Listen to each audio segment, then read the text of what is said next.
Good morning and happy Friday. Well, it's afternoon actually. Happy Friday. It's actually Good Friday today as I'm recording this, so if you celebrate, happy Easter to you. I hope you're having a fabulous Easter break. If you're not working, of course. I know some people do still have to work on Easter.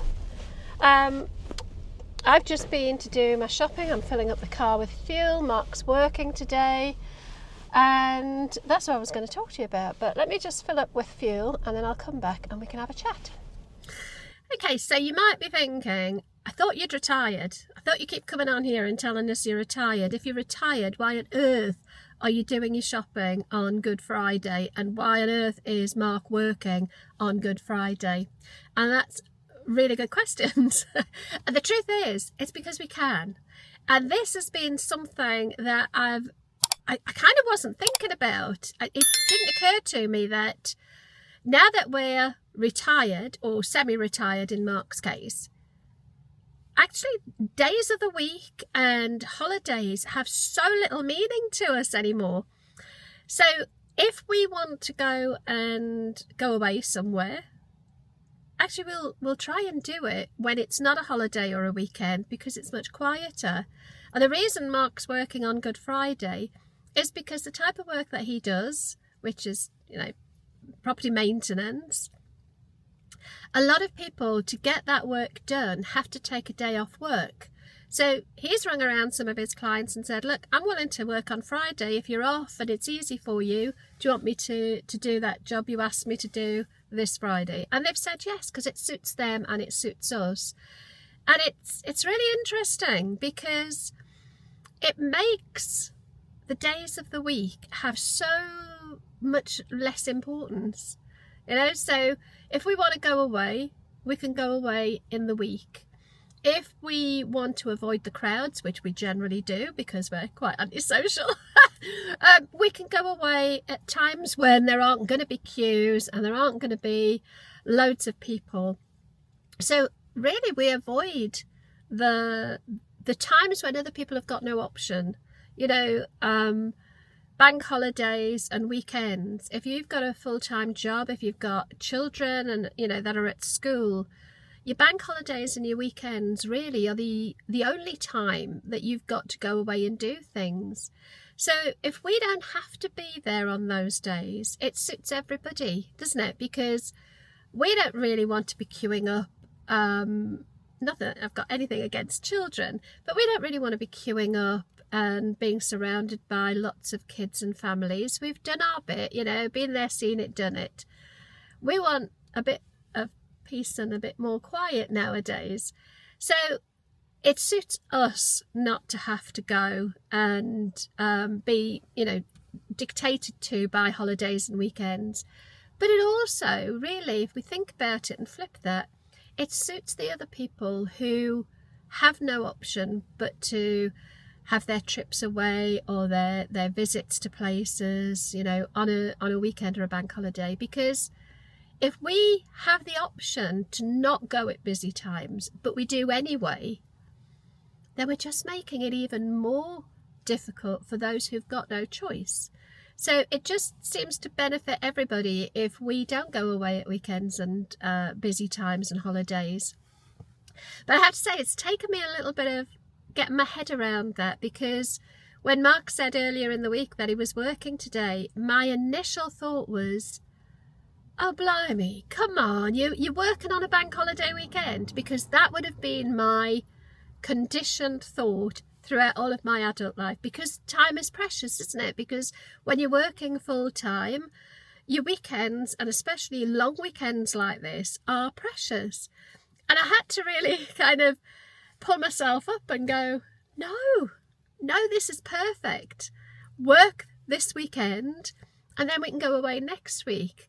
Or we can, we've just had 3 days up in the Yorkshire Dales during the midweek, and we can do what we want when we want. And it's kind of why I love having Pete, our camper van, because I was never into camping or caravanning when I was younger, and We never did it with the kids. I think we had one caravan holiday in all, sorry, I keep rocking the camera, in all of the time that the kids were growing up. And it was one of the kids' aunties, I think their parents, so my sister-in-law's parents, I think if I remember rightly, had a static caravan at Great Yarmouth, and we spent a few days at Great Yarmouth.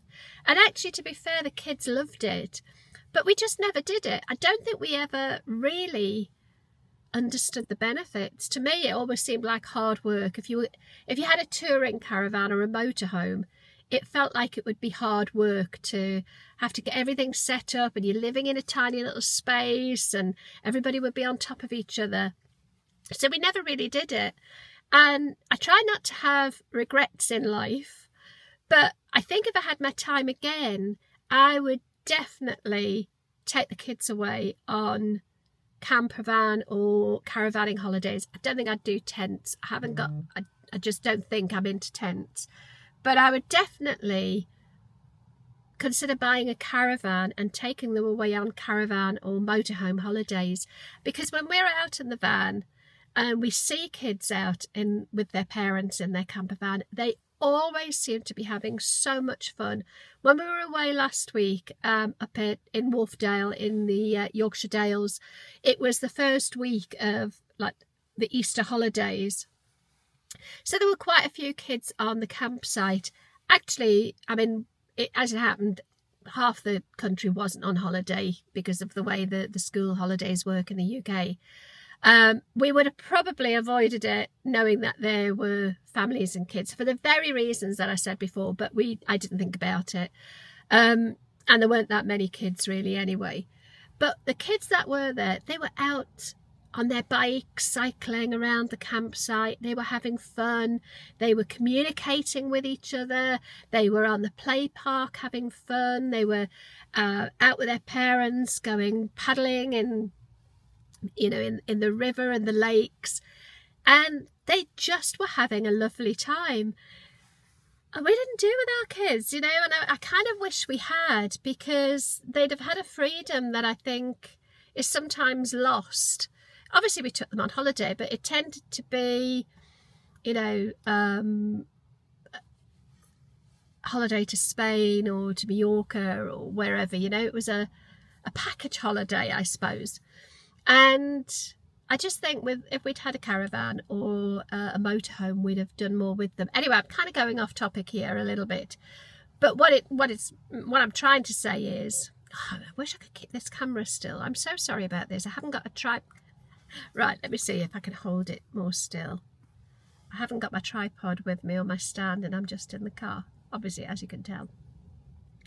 But yes, our camper van gives us a freedom that I hadn't really considered in retirement. I knew I'd watched loads of YouTube videos about people starting sort of part-time and full-time van life, and there was just something in me about a year ago that went, I really want to give that a try.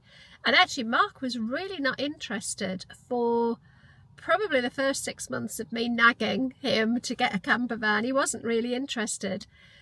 And I think even up until we bought it in November, he was coming round, obviously, because he bought it. We bought it. But even then, I don't think he really had the bug until we went away for the first couple of times. And we started to realise, how flexible and spontaneous you can be when you've got a camper van.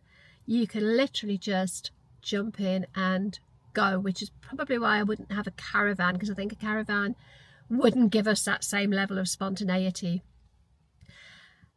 But it's given us an incredible pastime in our retirement, and it's allowed us to do things last minute. Obviously, if you're, we could still be going away, but if you're booking hotels or guest houses or Airbnbs, you've got to be a little bit more organised. You've got to be a little bit better at planning ahead. With the camper van, we don't have to. We can literally just get up in the morning and go, shall we go somewhere tonight? Where do you fancy? Jump in it and go. And the best bit about it is the fact that we can do that in the week because we don't have to work anymore. and it's just flippin' lovely, if I'm honest. Anyway, that was a bit of a ramble, wasn't it? I just came out to have a chat, really. And yeah, I was just thinking as I was going to the supermarket, you know, and thinking, why am I doing the supermarket on Good Friday? I have to be honest though, I thought it would be quiet, and it really wasn't. So I didn't really plan that one very well. It was much busier than I thought it would be. And I don't really understand why, because everything is going to be open as normal tomorrow. But I think there were a few people in there kind of stocking up for the weekend. Or maybe they're going away. I don't know. But it was much busier than I expected it to be. But anyway, on that score, I'm going to say goodbye. Because this is just a little quick vlog. I hope you enjoyed it. And if you've got any questions about our camper van or our new found love of van life, drop them in the comments and I'll try and answer them. Take care. Bye.